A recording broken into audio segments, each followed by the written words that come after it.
3.200 menit dibagi satuan 50 menit, itu sama dengan berapa JP? Kemudian dari JP itu dikonversi sama dengan sekian SKS. Jadi kita yang menentukan sungguhnya besarannya itu berapa. Nah, kemudian dilakukan secara empirik, 3-4 dosen itu mempunyai kesamaan. Diambillah rata-ratanya. Jadi satu mata kuliah ini sama dengan bobotnya sekian SKS. Tapi ya sudah terlanjur. Pokoknya mata kuliah Bapak 2 SKS. Mulai kita mikir, Pak, kalau 2 SKS itu mahasiswa itu kasihan. Kasihannya gimana? Waktunya kurang. Nah, coba kita lihat lagi. Waktunya kurang itu apa yang bikin kurang? Bisa nggak disikapi dengan cara yang lain? Oh, nggak bisa. Nah, kita lihat satuan waktu di dalam mata kuliah kita itu ada 2 ya. Satu yang disebut dengan waktu terjadwal dan waktu terstruktur. Yang tampil di SKS itu adalah waktu terjadwal 2 kali 50 menit. 3 kali 55 menit itu waktu terjadwal. Hanya dengan waktu terjadwal itu tidak akan pernah ada tujuan mata kuliah tercapai. Enggak akan ada tujuan mata kuliah kalau kita hanya mengandalkan waktu terjadwal. Oleh karena itu, setiap mata kuliah itu masih ada waktu terstruktur.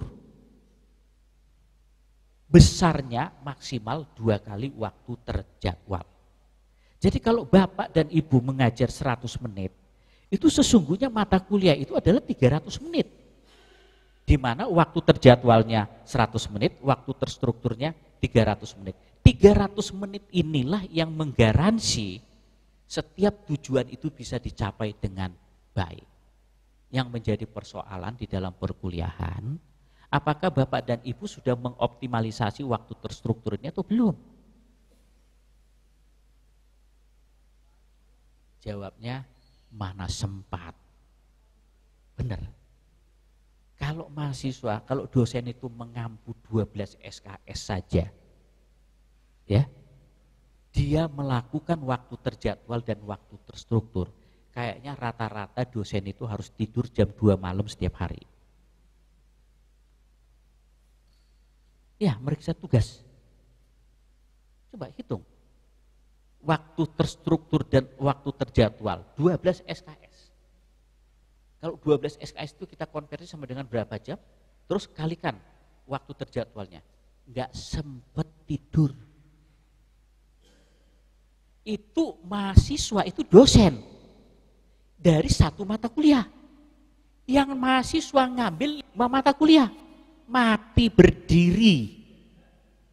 Tapi hebatnya mahasiswa kita masih bisa tidur pules dengan 20 SKS di tangannya. Jadi mahasiswa kita tuh hebat. Ngambil 20 SKS masih bisa tidur pules. Kalau ya tadi, kenapa dosennya tidak mengoptimalkan waktu terstrukturnya? Jadi si mahasiswa hanya berpikir mata kuliah ini cuman 100 menit. Cuman 150 menit. Kalau 20 SKS itu dalam prakteknya mahasiswa itu enggak tidur, mati berdiri. Coba masing-masing memempatkan, mengoptimalkan waktu terstrukturnya. Sempat enggak? Enggak sempat ngapa-ngapain. Jangan-jangan yang banyak yang penyakit lambung lah, yang makronis lah, apa segala macam, enggak sempat makan dan lain sebagainya. Termasuk juga dosennya. Nih, kita itu belum optimalisasi. Jadi kalau misalnya capaian mata kuliah kita itu belum optimal, ya memang kita mengaku, memang kami pun belum mengoptimalkan kinerja kami secara utuh. Tapi paling tidak mari secara bertahap, itu nanti akan kita selidiki, kurangnya itu di mana. Makanya itulah perlu nanti ada yang namanya PTK, penelitian tindakan kelas. Penelitian tindak kelas ini kan dasarnya kita itu melakukan reflektif terhadap hal-hal apa yang masih kurang di dalam mata kuliah kita. Jadi ya tadi, ya kita juga harus ya makanya sekarang di KKNI itu juga mulai dimasukkan unsur-unsur tematik ya. Jadi ada unsur kolaboratif, mata kuliah yang tugas yang dikerjakan mahasiswa satu tugas, tapi itu sudah mengintervensi 2-3 mata kuliah sekaligus di dalam satu. Monggo Pak.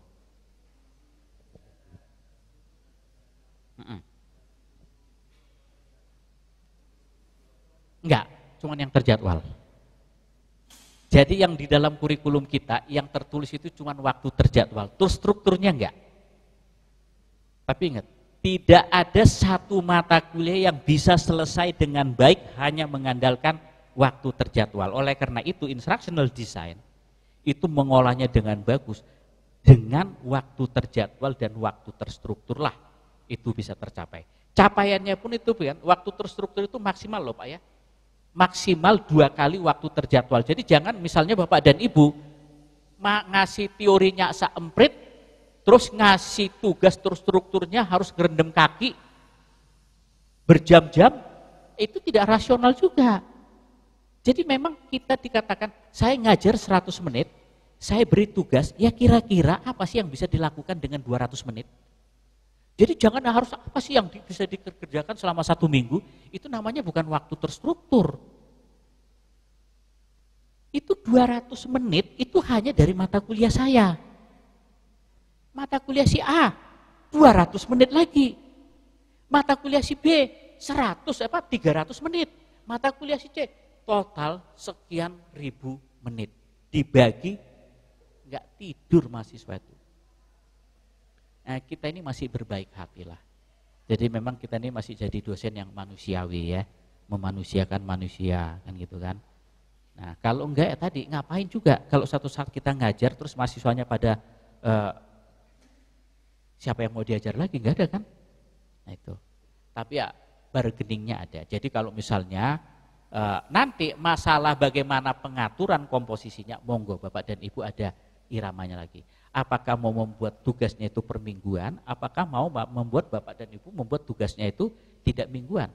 Kalau saya terus terang, mata kuliah saya itu 16 SKS. Mata kuliah saya itu rata-rata 3 SKS, 16 kali pertemuan. Saya mengajar, saya menggunakan pendekatan waktu terstruktur dan terjadwal. Saya menggunakan waktu pertemuan saya itu cukup 6-7 kali di dalam satu semester. Terus yang 10 kali pertemuan lagi, itu waktu terstruktur. Jadi mereka mengerjakan tugasnya itu pendekatannya proyek, utuh. Cuman itu kan kembali lagi apakah lembaga boleh memberikan kebijakan seperti itu atau tidak. Sebab banyak lembaga yang namanya dosen itu kan jari-jari. Kan harus datang tiap hari, absen tiap hari. Ya. Nah itu, jadi susah. Kalau kami enggak. Cuman kalau kami memang tetap ada absensi jari-jari. Itu tapi jari-jari kalau di kami kan namanya ini uang lauk pauk. Ya. Uang lauk pauk ini jari-jari uang lauk pauk. Ya kalau saya enggak mau jari-jari ya sudah palingnya nanti yang dipotong cuma uang lauk pauk enggak ada kan gitu kan. Hah? Itu ya. Nah. Jadi saya bandingkan waktu saya melakukan pembelajaran 16 kali pertemuan di dalam satu semester, hampir mahasiswa saya itu tidak bisa mengerjakan satu pekerjaan yang utuh. Sepotong. Nah, saya gunakan dengan pendekatan proyek, begitu itu, hasilnya. Saya sekarang bisa kipas-kipas, kenapa? Mau diuji petik, oke, ayo. Saya selalu banding, silakan dites aja mahasiswa saya. Bandingkan dengan yang lain. Kalau ternyata lebih jelek, saya akan kembali ke pola 16 kali pertemuan. Tapi itu kan dari PTK tadi. Saya lakukan dengan penelitian tindakan kelas, itu tidak bisa cuma 1 semester. Bersemester-semester baru kemudian saya berani mengatakan, ini loh strategi perkuliahan untuk mata kuliah saya. Jadi jangan cuma sekali terus kita patenkan. nggak berani. Nah itu ya. Oke, baik Bapak dan Ibu, ini kalau waktu dan praktek ini, teori dan praktek, saya kira ini Bapak dan Ibu nanti bisa lihat ya. Mata kuliah Bapak dan Ibu itu, sekarang kita itu di era kompetensi base.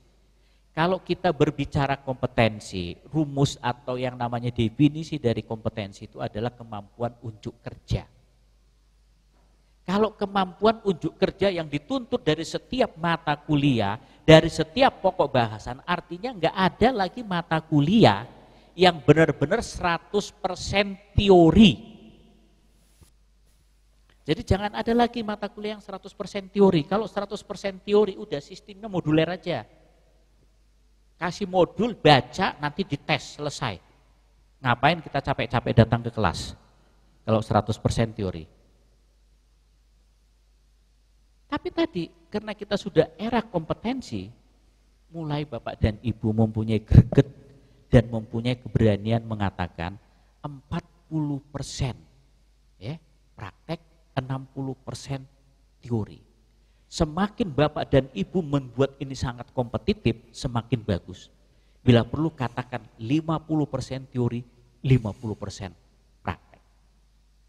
Waktu kita menyatakan mata kuliah kita seperti itu, kebermaknaan mata kuliah itu menjadi sangat terasa bagi mahasiswa. Nah, ya tadi, kalau mata kuliahnya 100% teori, ya mending sambil tidur-tidur.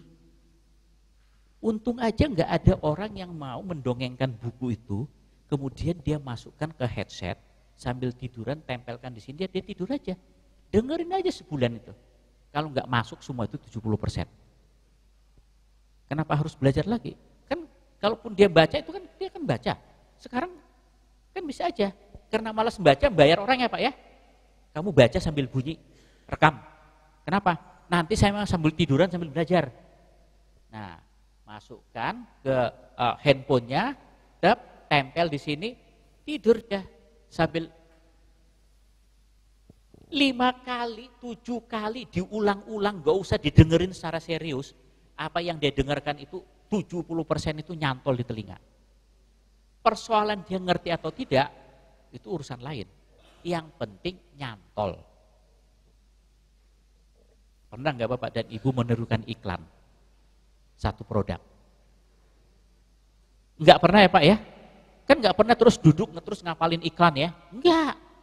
Tapi tiap hari dengerin masuk kamar mandi, kita bunyikan iklan itu persis titik komanya. Kenapa? Karena cuma sering didengar.